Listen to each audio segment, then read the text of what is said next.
નમસ્કાર, આપ જોઈ રહ્યા છો નેશન પ્લસ ન્યૂઝ. હું છું આપની સાથે હિરલ પંડ્યા.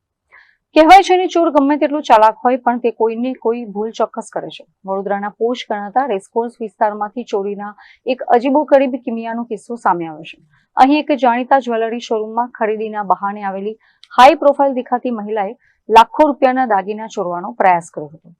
વડોદરાના રેસકોર્સ વિસ્તારમાં આવેલી એક પ્રતિષ્ઠિત જ્વેલરી શોરૂમમાં ફિલ્મી ઢબે ચોરી કરવાના પ્રયાસની ઘટના સામે આવી છે.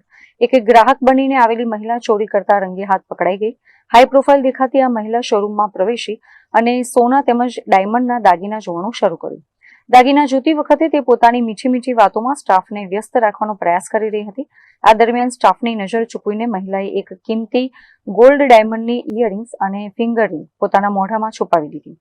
જોકે મહિલાની શંકાસ્પદ હિલચાલ પર શોરૂમના સ્ટાફની નજર પડી ગઈ હતી. સ્ટાફે તાત્કાલિક દાગીનાની ફરીથી ગણતરી કરી, જેમાં કેટલીક કિંમતી વસ્તુઓ ઓછી જોવા મળી. સ્ટાફે જ્યારે મહિલાની કડકાઈથી પૂછપરછ કરી ત્યારે તે ગભરાઈ ગઈ હતી અને આખરે તેના મોઢામાંથી ચોરી કરેલા લાખો રૂપિયાના દાગીના મળી આવ્યા હતા. ચોરી પકડાઈ જતા જ મહિલા ત્યાંના સ્ટાફના પગે પડી ગઈ હતી અને માફી માંગવા લાગી હતી. ઘટનાની જાણ થતાં જ અકોટા પોલીસની ટીમ તાત્કાલિક જ્વેલરી શોરૂમ ખાતે પહોંચી ગઈ હતી અને મહિલાની અટકાયત કરીને તેને પોલીસ સ્ટેશન લઈ જવાઈ હતી. પોલીસની પ્રાથમિક તપાસમાં એવી પણ આશંકા સેવાઈ રહી છે કે આ મહિલાએ અગાઉ પણ અન્ય મોટા જ્વેલરી શોરૂમને નિશાન બનાવ્યા હોઈ શકે છે. જોકે આ મામલે શોરૂમના સંચાલકોએ ઉદારતા દાખવીને મહિલા વિરુદ્ધ કોઈ સત્તાવાર પોલીસ ફરિયાદ નોંધાવી ન હતી, જેના કારણે પોલીસે આખરે મહિલાને છોડી મૂકી હતી.